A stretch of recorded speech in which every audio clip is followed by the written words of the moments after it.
une marge de rigueur. Or, la rigueur, comme on m'a rétorqué une fois à l'université, c'est un truc d'homme hétérosexuel blanc du XVIIIe siècle.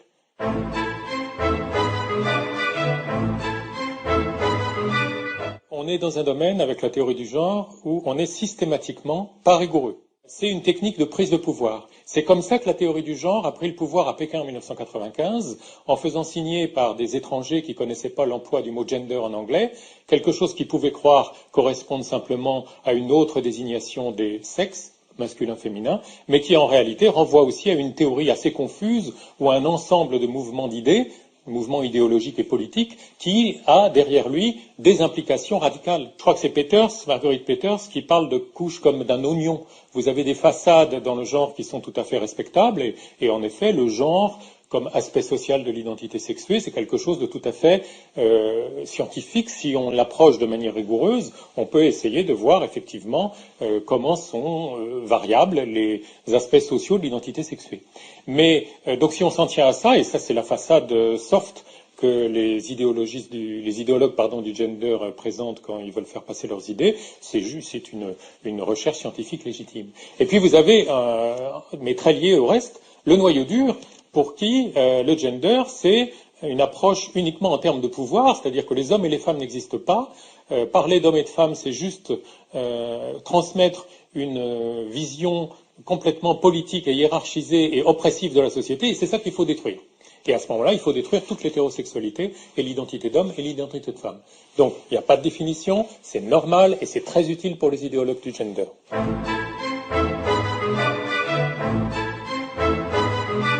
C'est en fait George Orwell. George Orwell, il avait, en écrivant 1984, finalement que 11 ans d'avance. La théorie du gender, qui est une théorie fascisante, a pris le pouvoir au niveau mondial à l'ONU en 1995 à Pékin. George Orwell n'avait que 11 ans d'avance.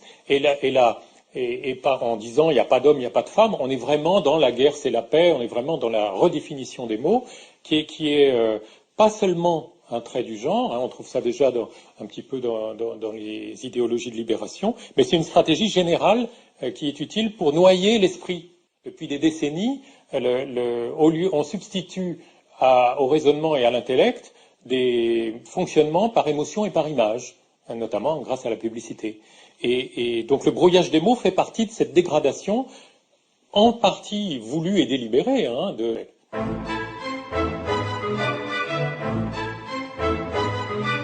Si on empêche de penser, c'est presque la mort de l'humanité. Le vivant et l'humain, ça fonctionne sur la discrimination. Discrimination juste. La première discrimination, peut-être, c'est cette plante est-elle comestible ou pas? Je vais discriminer ce qui est bien de ce qui est mal. C'est comme ça que la vie fonctionne et que la pensée fonctionne. Et il y a une menace, si vous voulez, à partir du moment où on refuse de penser, supprimer le mot race de la Constitution, cacher ce mot, on ne peut même plus nommer des choses, homme-femme, on ne peut même plus nommer la différence, etc. C'est un aspect extrêmement mortifère. Mortifère, assumé. Assumé, vous avez un des plus brillants auteurs de la théorie du genre qui s'appelle Lee Edelman.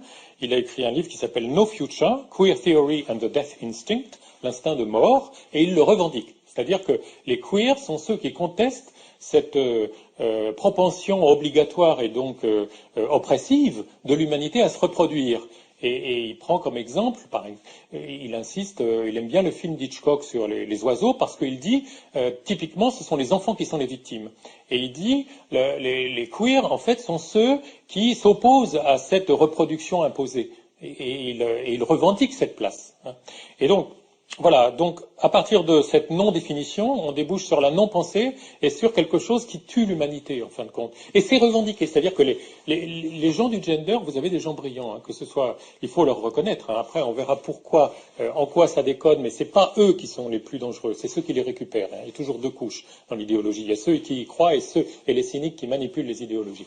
Eh bien, ils sont brillants et ils assument ce qu'ils disent. Donc, et en particulier Lee Edelman, qui dit parfaitement, mais oui, nous sommes du côté de la pulsion de mort.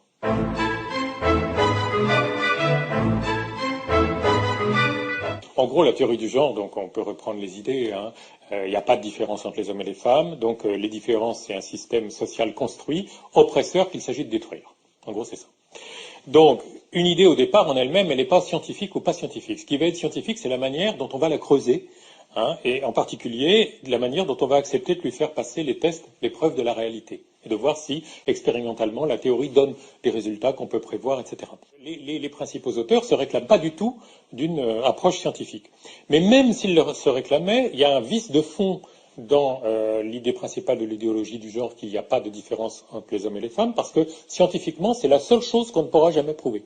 Pourquoi? Parce que quoi que ce soit que vous fassiez comme confrontation au réel, comme expérience, comme expérimentation, parce que c'est ça la science, hein, ce sera toujours quelque chose de limité et fini.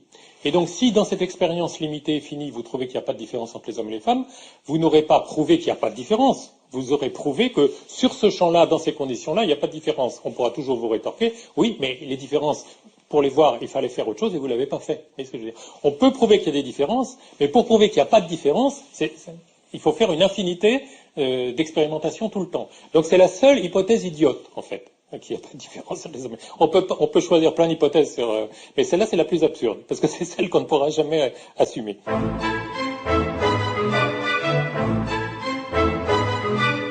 Le féminisme libéral, nous voulons les mêmes droits. Le féminisme auquel moi j'adhère à 100%.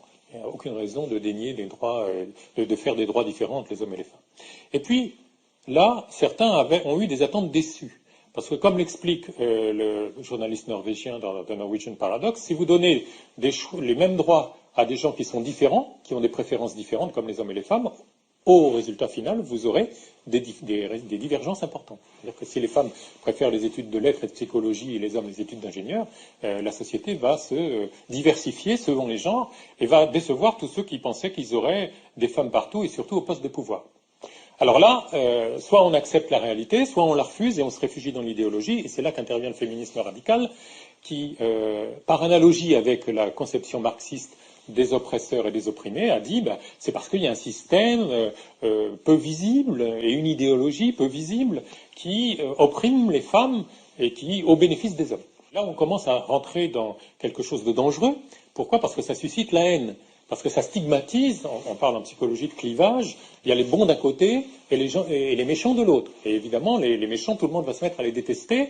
Et ça, c'est l'irruption et la domination de ce type de féminisme dans les années 80, mettons, ça a été la raison de l'émergence de la misandrie, c'est-à-dire du sexisme contre les hommes, des quotas qui empêchent les hommes d'avoir la juste rétribution de leurs efforts, ou de leur goût, ou de leurs compétences, hein, et, par exemple. Et ça donne lieu, et ça c'est important de le dire, à deux énormes mensonges qui dominent aujourd'hui notre société, bien avant l'irruption de la théorie du genre, les mensonges sur les violences conjugales et les mensonges sur les prétendues inégalités salariales.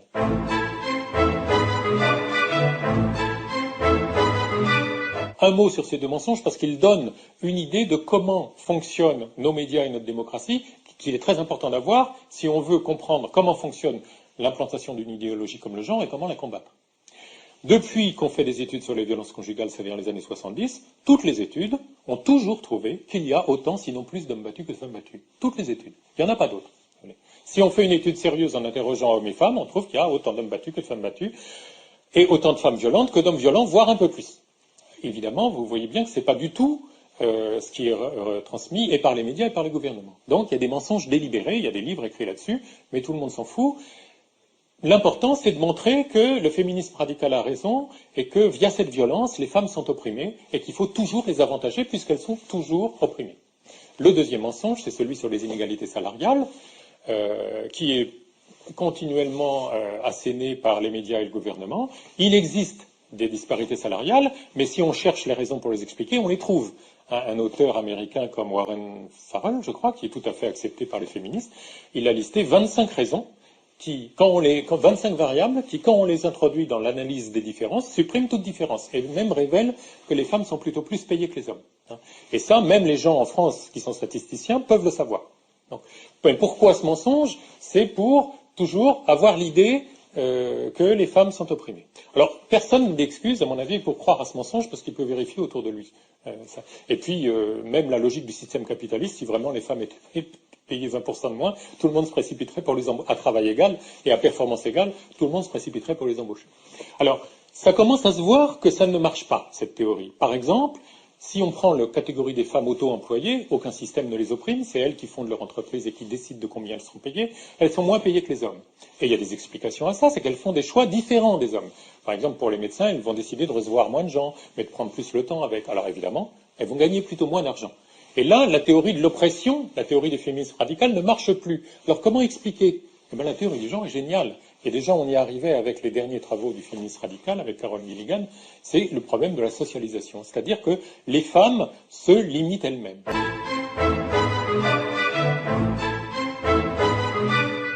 L'éducation conditionne, dès tout petit, les garçons à être dominants et à revendiquer, et les femmes à être soumises et à se déprécier.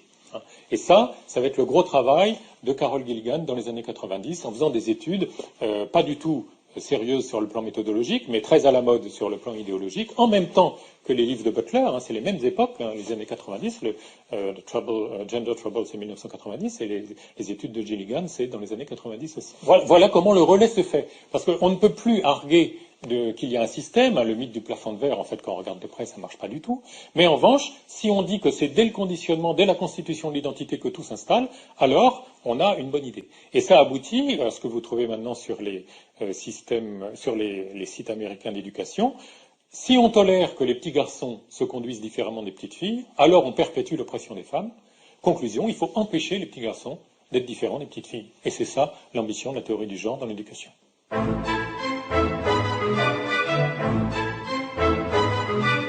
Je pense que le plus simple, c'est de reprendre l'analogie avec le communisme. Qu'est-ce qu'a fait le communisme, qui est le système le fascisme le plus violent qu'ait connu l'humanité au XXe siècle? Au nom du bien et de la défense des prolétaires, qui est une bonne cause, il a massacré des paysans, des bourgeois, des millions et des millions de personnes. Et ça, c'est pervers. C'est pervers dans le sens étymologique, puisque pervers, c'est retourner la logique naturelle. Le communisme était censé faire le bien, et il a fait le mal. D'accord? Et c'est dans ce sens-là, le gender promet de prendre la suite. C'est-à-dire qu'il ne promet pas une société sans classe, mais il promet une société sans sexe, puisqu'il y aura une infinité de genres.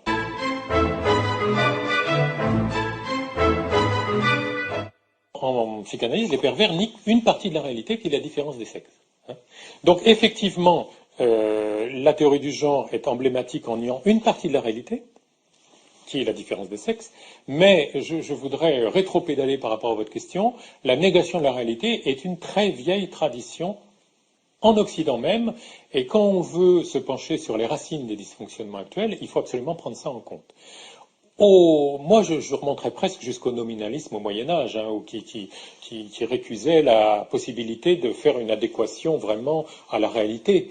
Mais après, quand vous avez Descartes, qui dit je suppose que rien n'existe et je m'aperçois qu'il ne reste plus que ma pensée, on est aussi dans le doute de la réalité. Quand vous avez Rousseau qui dit commençons par écarter tous les faits, on est aussi dans l'éloignement de la réalité. De ce point de vue-là, les théoriciens du gender ne sont pas vraiment, ils ne font pas de saut qualitatif important, mais ils prolongent une longue tradition, et à la limite, si on n'est pas content, ça veut dire qu'il faut se poser la question de comment tout a dérivé depuis saint Thomas d'Aquin. Enfin, j'exagère à peine.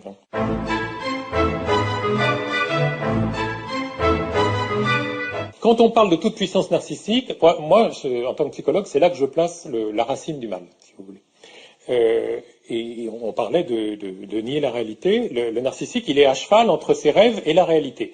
Et quand il est en bonne santé, il arrive à jongler entre les deux. Mais quand il commence à délirer, comme dans ses mouvements révolutionnaires, il veut plier la réalité à son rêve, communiste ou gender, et à ce moment-là, il va massacrer les autres qui lui résistent. Tiens. La limite, la première limite, la limite minimale, la limite symbolique à la toute-puissance du narcissisme, c'est quoi? C'est l'idée de Dieu. C'est l'idée que moi, je ne suis pas tout et je ne suis pas tout puissant. Je crois que vraiment, si on veut lutter contre ces délires qui arrivent régulièrement à l'humanité, il faut se pencher sur le lien avec la croyance en Dieu. Les deux grands fascismes qui ont massacré des millions de gens au XXe siècle sont des idéologies athées, que ce soit le communisme ou le nazisme. Et je crois que, comme on dit, la crainte de Dieu, c'est le début de la sagesse. Si je ne suis pas le plus grand, à ce moment-là, je vais me relier au monde et aux autres différemment.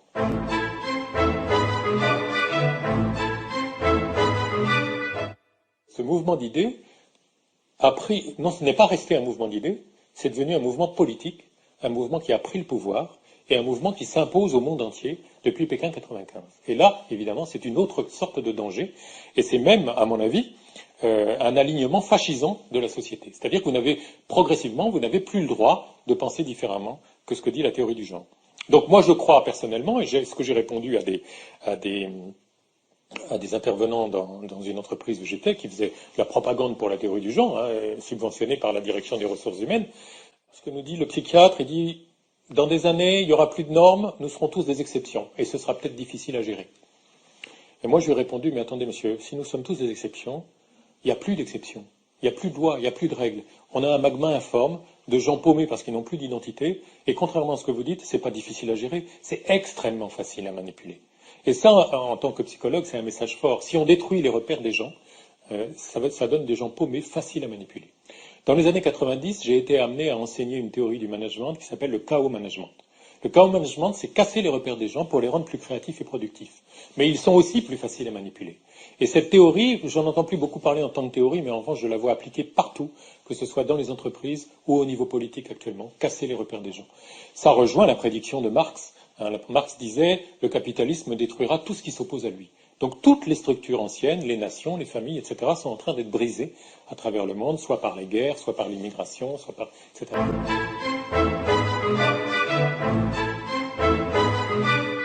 Comment une erreur cognitive, ou ce qui peut apparaître à certains ou à certaines comme un gentil délire, si on veut le forcer avec violence sur la réalité, ça donne des résultats terribles.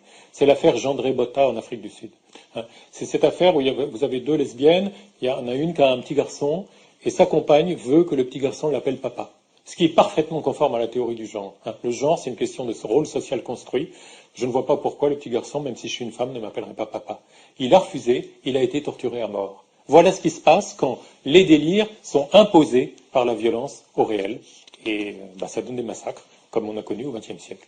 Donc, ce n'est pas une théorie, c'est vrai que penser est toujours dangereux, mais ce qui se passe, ce n'est pas la théorie du genre. Ce qui se passe, c'est l'imposition au niveau mondial de la théorie du genre. Et comme toutes les questions de diversité, de ce que je constate, que ce soit dans les entreprises ou dans les gouvernements, les questions de diversité servent, même si elles ont un bon fond au départ, de cache-sexe à des manœuvres de pouvoir et de domination sociale.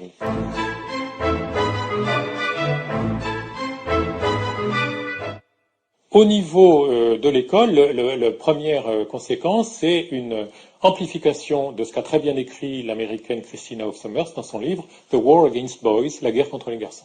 Derrière les discours lénifiants sur déconstruire les stéréotypes, clairement, les Américains sont parfois plus francs, ils disent si on permet aux petits garçons d'être différents des petites filles, on perpétue l'oppression des femmes, on va donc interdire aux petits garçons d'être différents des petites filles. On va donc les inviter fortement à jouer à la poupée, à porter des robes, on va supprimer les cours de récréation pour qu'ils ne puissent pas courir, etc., etc. C'est ce que décrit Christina Hoff Sommers dans son livre. Et donc, on a vraiment là les traits d'un fascisme qui fabrique un homme nouveau ou un androgyne nouveau, un homme-femme, si vous voulez. Oui. Ce sera, on a vu avec Simone de Beauvoir que c'est pas mieux intentionné vis-à-vis des femmes, mais malgré tout, comme un des principaux axes, c'est de libérer les femmes, la haine ou l'agression est dirigée, ou la rage est dirigée contre les garçons et les hommes.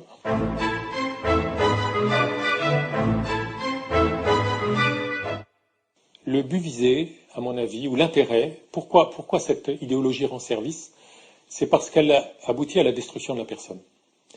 Le sous-titre de Judith Butler, c'est Féminisme et subversion de l'identité. Ce n'est pas subversion de l'identité sexuée, c'est subversion de l'identité tout court. C'est-à-dire que dans cette idéologie postmoderne, la personne, le sujet n'existe pas. Si vous voulez que le chemin pris par Descartes, je pense donc je suis, a été mené jusqu'au bout, mais je n'existe pas. Et donc nous sommes juste un petit noyau de vie manipulé par des rapports de pouvoir qui nous font homme ou femme. C'est ça le gender. Mais que la personne n'existe pas, ça c'est génial pour un État totalitaire.